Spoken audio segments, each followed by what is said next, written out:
I peed my pants in yoga today. Hello, welcome back to the vlog where I begin every week's vlog sitting in the car after my hot yoga class, and I share the embarrassing thing that I did that day with you all. Yeah, I peed my pants. Like I actually did. I can't remember, honestly, if I cut it out of the vlog from a few weeks ago when I mentioned that I almost peed my pants at every yoga class for 2 weeks. And then I was gonna call the OB and schedule an appointment. You guys know that from last week's vlog. I still haven't done that. I will. I'm stressed about it constantly. Every second of every day, I will, but I still haven't done it yet. The most embarrassing part about it is that it just kind of happened. I feel like it's way less embarrassing if you really have to pee and you like kind of pee a little bit, like, or if you're laughing really hard and you really had to pee and you pee a little bit. Like, I mean, it's always embarrassing to pee your pants, which is why I'm sharing that on the internet with all of you. But yeah, we were just in triangle pose and felt a little slip, you know what I mean? Not like a just like I could feel the muscular change that told me I had probably peed a little. And I looked down and there was a splash, a small one on my yoga mat, but slightly larger than a sweat splash is. So that is embarrassing. And I've told all of you that. Anyway, welcome to this week's vlog. I think that it's possible that I maybe have bitten off a little bit more than I can chew because we shot with Whitney last week, right?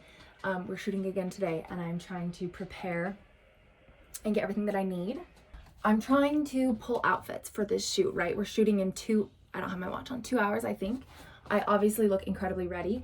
I'm just having one of those crises where you look at your closet and you feel like, not that you have nothing to wear, but I feel like I would not wear any of this. Does that make sense?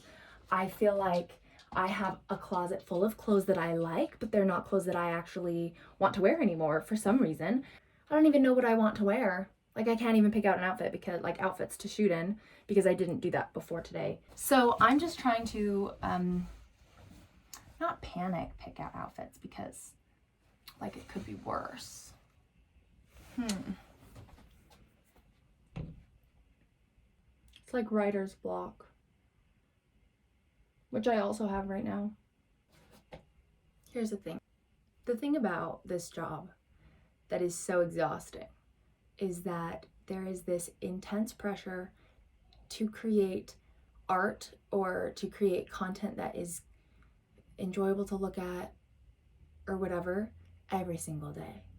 And it's so easy to get burned out because I think people just assume like you just take pictures and it's so easy, but it's like, I don't know, I feel like such an asshole complaining. I really do love my job, but there are some days where I just feel like the amount of emotional drain that it has on me sometimes.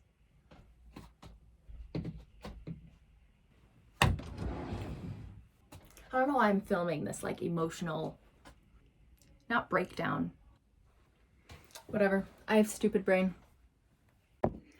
So I'm not saying crisis averted because it's a crisis and it will be there for a while probably. But the good news is that I just grabbed things and now I don't have to worry about it anymore. I think one of my favorite things that I did for myself last year, that's so weird to say, is that I stopped making myself feel pressured to post every day on Instagram because there's this like, I mean, yes, there's this culture of like, you need to post every day, but that's what people always say, right? It's like, if you want to be successful on Instagram, you have to post on Instagram every single day so you can be consistent. And I mean, and you'll also hear people say like, but that doesn't apply if your content sucks. Like if, you know, like you would rather post nothing than post mediocre content because people are gonna unfollow you if you post mediocre content. It's very confusing and everybody says something different and,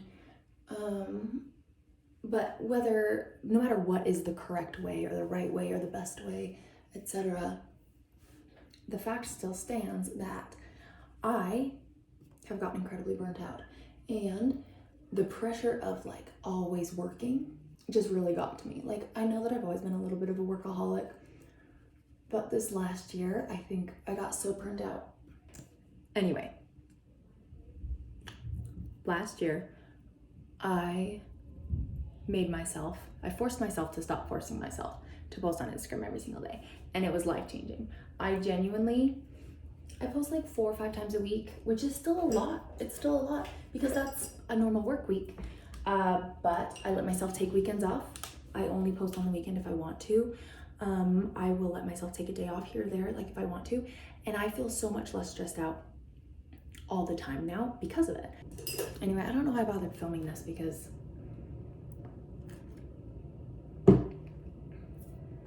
maybe you're further back.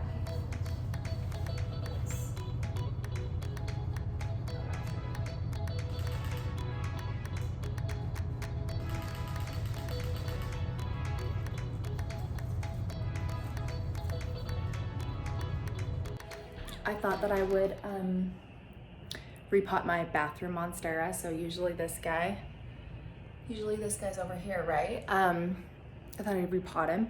Not to a bigger pot, but same pot. Just kind of like, he just has so many aerial roots, but he didn't seem to be root bound. And so I figured I would, and he's very top heavy, right? And finally fell over. And so I figured I would take him out of the pot and rearrange him. So, try to rearrange the plant itself so it was more even on the top so it wouldn't fall over. And just kind of to tuck some of those aerial roots into the pot as I did. Yeah, it's root bound. It's not like super badly root bound, but it's definitely root bound. And needs a bigger pot. I don't have a bigger pot because this was an impulse decision.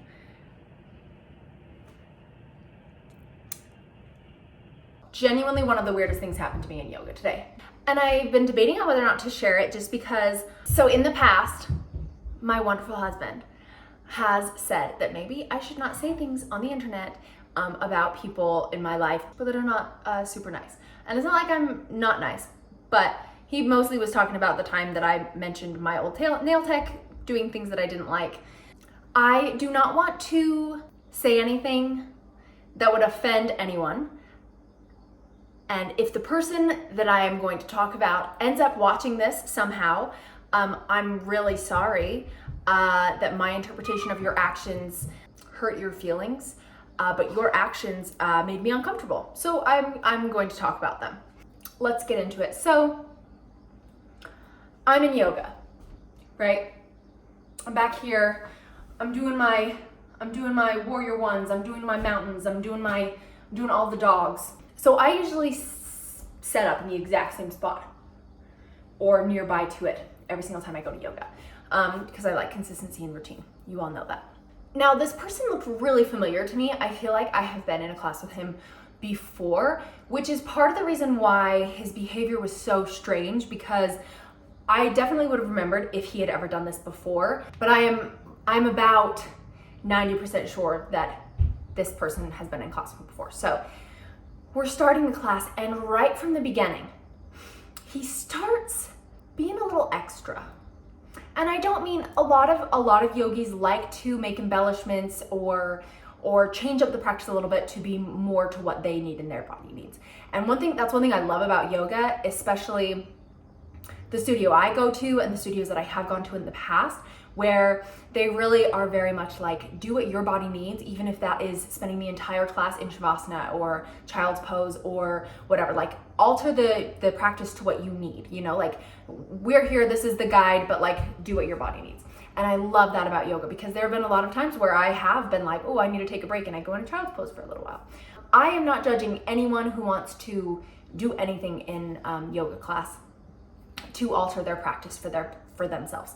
Usually, in my experience, the people who do want to change up their practice quite a bit, more than just like a little bit, go to the back of the class, right? The ones who want to just kind of do their own thing but want to be in a yoga class, go to the back of the class so they're not distracting, mostly because the people who are at the front of the class kind of end up getting looked to for direction. And so if you have the people at the very front of the class doing whatever the hell they want, it can be kind of confusing to other people in the class. Anyway, the longest intro ever to this story, to where I'm doing my yoga and the guy in front of me starts doing all sorts of stuff. And not just like he's doing his own yoga thing. I would not be passing a single judgment if he was just doing normal yoga stuff to add onto his practice. But he starts trying to add in some weird stretches, right? Like this, and then you go like this in the middle instead of downward dog.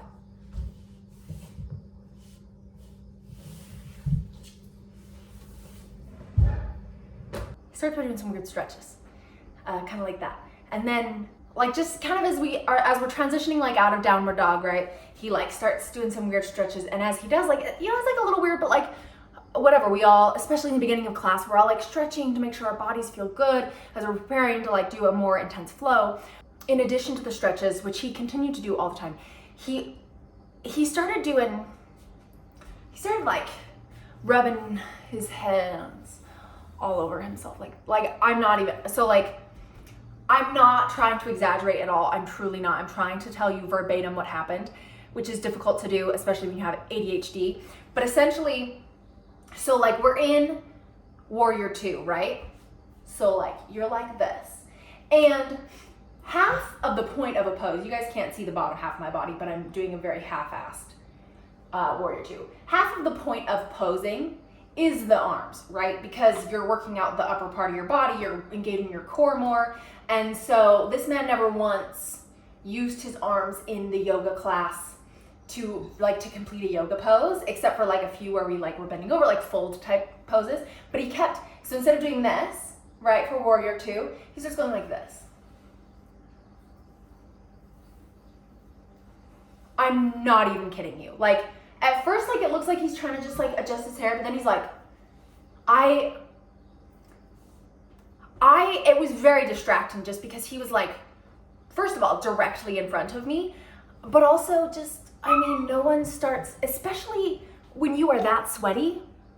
Listen, when you are that sweaty, the idea of just like wanting to rub all of the sweat into my hands in the middle of yoga. Anyway, that continued the entire class. And it was just really weird. And I don't have anything else to say on it other than the fact that it was really kind of uncomfortable to witness. We've had a really slow weekend, which has been really nice. It's been good.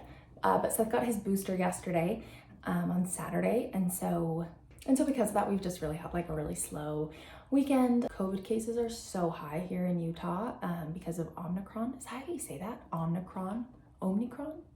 Anyway, the latest variant that is super duper contagious. So we aren't going anywhere all weekend, which means we also really aren't gonna be going anywhere next week either. Which just means that we're gonna spend more time filming things that I do at home. Anyway, we will see how that goes. Thank you so much for watching this week's vlog, and don't forget to subscribe.